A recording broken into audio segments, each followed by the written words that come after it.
ಸುರಪುರ ವಿಧಾನಸಭಾ ಕ್ಷೇತ್ರದ ಬೈ ಎಲೆಕ್ಷನ್ನಲ್ಲಿ ಇವತ್ತು ಘರ್ಷಣೆ ಸಂಭವಿಸಿದೆ. ಬ್ಯಾದಪುರ ಗ್ರಾಮದ ಮತಗಟ್ಟೆ ಬಳಿಯಲ್ಲಿ ಕಾಂಗ್ರೆಸ್ ಹಾಗೂ ಬಿಜೆಪಿ ಕಾರ್ಯಕರ್ತರ ನಡುವೆ ಕಲ್ಲು ತೂರಾಟವಾಗಿದೆ. ಒಂದು ಕ್ಷುಲ್ಲಕ ಕಾರಣಕ್ಕೆ ಈ ಒಂದು ಘಟನೆ ಸಂಭವಿಸಿದೆ. ಯಾದಗಿರಿ ಜಿಲ್ಲೆಯ ಸುರಪುರ ತಾಲೂಕಿನ ಬ್ಯಾದಪುರ ಗ್ರಾಮದಲ್ಲಿ ಕಾರ್ಯಕರ್ತರ ನಡುವೆ ಘರ್ಷಣೆ ಉಂಟಾಗಿದೆ. ಒಂದು ಕ್ಷುಲ್ಲಕ ಕಾರಣಕ್ಕೆ ಸಂಬಂಧಪಟ್ಟಂತೆ ಕಾಂಗ್ರೆಸ್ ಹಾಗೂ ಬಿಜೆಪಿ ಕಾರ್ಯಕರ್ತರ ನಡುವೆ ಗಲಾಟೆ ಆಯಿತು. ಗಲಾಟೆ ತಾರಕಕ್ಕೇರಿ ಕೈ ಮಿಲಾಯಿಸುವ ಹಂತಕ್ಕೂ ಕೂಡ ಹೋಯಿತು. ಇದಾದ ಬಳಿಕ ಕಾಂಗ್ರೆಸ್ ಹಾಗೂ ಬಿಜೆಪಿ ಕಾರ್ಯಕರ್ತರ ನಡುವೆ ಕಲ್ಲು ತೂರಾಟ ಕೂಡ ಆಗಿದೆ.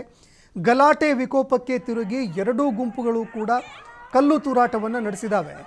ಯಾರ್ಯಾರ ಕೈಗೆ ಸಿಕ್ಕಿರುವಂತಹ ಕಲ್ಲುಗಳನ್ನು ತೆಗೆದುಕೊಂಡು ಒಬ್ಬರ ಮೇಲೊಬ್ಬರು ಕಲ್ಲು ತೂರಾಟ ಮಾಡಿದ್ದಾರೆ. ಈ ನಡುವೆ ಹಲವರಿಗೆ ಗಂಭೀರವಾದಂತಹ ಗಾಯಗಳು ಕೂಡ ಆಗಿದೆ. ಇನ್ನು ಬಿಜೆಪಿ ಅಭ್ಯರ್ಥಿಗಳ ಸ್ಟಿಕ್ಕರ್ ಹಂಚಿಕೆ ಮಾಡ್ತಾ ಇರೋ ಕಾರಣಕ್ಕಾಗಿ ಈ ಒಂದು ಕಿರಿಕ್ ಆರಂಭ ಆಗಿದೆ. ಲೋಕಸಭಾ ಬಿಜೆಪಿ ಅಭ್ಯರ್ಥಿಯ ಒಂದು ಸ್ಟಿಕ್ಕರನ್ನು ಹಂಚಿಕೆ ಮಾಡಲಾಗ್ತಾ ಇತ್ತು. ಈ ಸ್ಟಿಕ್ಕರ್ ಹಂಚಿಕೆ ಮಾಡ್ತಾ ಇರೋದಕ್ಕೆ ಕಾಂಗ್ರೆಸ್ನ ಕಾರ್ಯಕರ್ತರು ಆಕ್ಷೇಪ ವ್ಯಕ್ತಪಡಿಸಿದ್ದಾರೆ. ಇದೇ ಕಾರಣಕ್ಕಾಗಿ ಕಾಂಗ್ರೆಸ್ ಹಾಗೂ ಬಿಜೆಪಿ ಕಾರ್ಯಕರ್ತರ ನಡುವೆ ಮಾರಾಮಾರಿ ಕೂಡ ನಡೆದಿದೆ. ಈ ಮಾರಾಮಾರಿಯಲ್ಲಿ ಹಲವರು ಗಂಭೀರವಾಗಿ ಗಾಯಗೊಂಡಿದ್ದಾರೆ. ಇನ್ನು ಕಲ್ಲು ತೂರಾಟ ನಡೀತು. ಸಿಕ್ಕ ಕಲ್ಲುಗಳನ್ನು ತೆಗೆದುಕೊಂಡು ಒಬ್ಬರ ಮೇಲೊಬ್ಬರು ತೂರಾಡಿಕೊಂಡಿದ್ದಾರೆ. ಘಟನೆಯಲ್ಲಿ ಮಕ್ಕಳಾದಿಯಾಗಿ ಹಲವರು ಗಂಭೀರ ಸ್ವರೂಪದಲ್ಲಿ ಗಾಯಗೊಂಡಿದ್ದಾರೆ. ಗಾಯಾಳುಗಳನ್ನು ಆಸ್ಪತ್ರೆಗೆ ದಾಖಲಿಸಿ ಚಿಕಿತ್ಸೆ ಕೂಡ ನೀಡಲಾಗ್ತಾ ಇದೆ.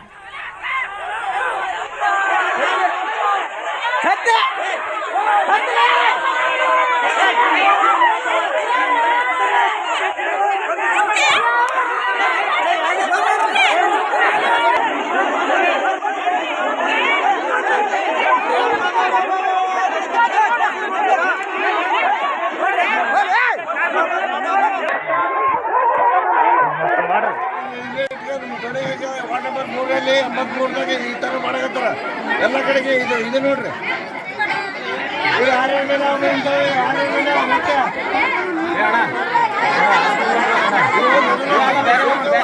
ಆಸ್ಪತ್ರೆ ಹೋಗ್ಬೇಕಣ ಈಗ.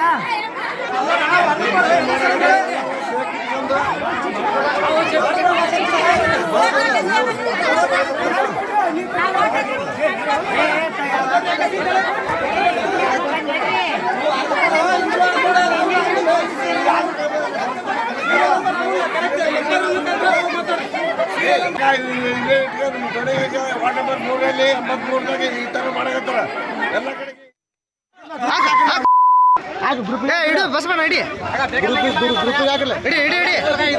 ಮಾನವರ ರೈತ ಸರ್ಬನ್ ಇವರಿಗೆ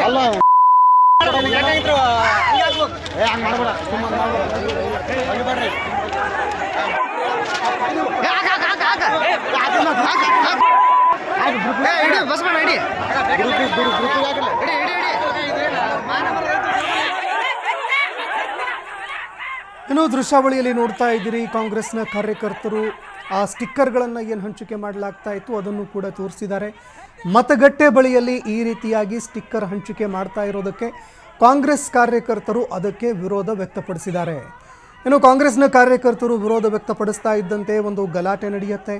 ಮಾತಿಗೆ ಮಾತು ಬೆಳೆದು ಗಲಾಟೆ ಕೈ ಮಿಲಾಯಿಸುವ ಹಂತಕ್ಕೂ ಕೂಡ ಹೋಗುತ್ತೆ.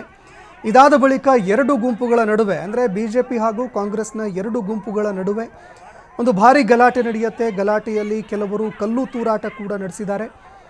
ಇನ್ನು ಘಟನೆಯಲ್ಲಿ ಈ ಒಂದು ಕಲ್ಲು ತೂರಾಟದ ಘರ್ಷಣೆಯಲ್ಲಿ ಹಲವರಿಗೆ ಗಂಭೀರ ಸ್ವರೂಪದ ಗಾಯಗಳು ಕೂಡ ಆಗಿದ್ದಾವೆ. ಇನ್ನು ಗಾಯಗೊಂಡವರನ್ನು ಆಸ್ಪತ್ರೆಗೆ ದಾಖಲಿಸಿ ಚಿಕಿತ್ಸೆ ಕೂಡ ನೀಡಲಾಗ್ತಾ ಇದೆ. ಒಂದು ಸಣ್ಣ ಕಾರಣಕ್ಕೆ ಆರಂಭವಾದಂತಹ ಗಲಾಟೆ ಗಂಭೀರ ಸ್ವರೂಪವನ್ನು ಪಡೆದುಕೊಂಡಿದ್ರೂ ಕೂಡ ಸ್ಥಳಕ್ಕೆ ಪೊಲೀಸರು ಆಗಮಿಸಲಿಲ್ಲ, ಘಟನೆಯನ್ನು ತಿಳಿಗೊಳಿಸಲಿಲ್ಲ ಅನ್ನುವಂತಹ ಒಂದು ದೃಶ್ಯಾವಳಿಯಲ್ಲೂ ಕೂಡ ಅದು ಕಂಡು ಬರ್ತಾ ಇದೆ. ಆದರೆ ಗ್ರಾಮಸ್ಥರ ನಡುವೆ ಒಂದು ಘರ್ಷಣೆ ಉಂಟಾಗಿ ಹಲವರು ಗಾಯಗೊಂಡಿದ್ದಾರೆ.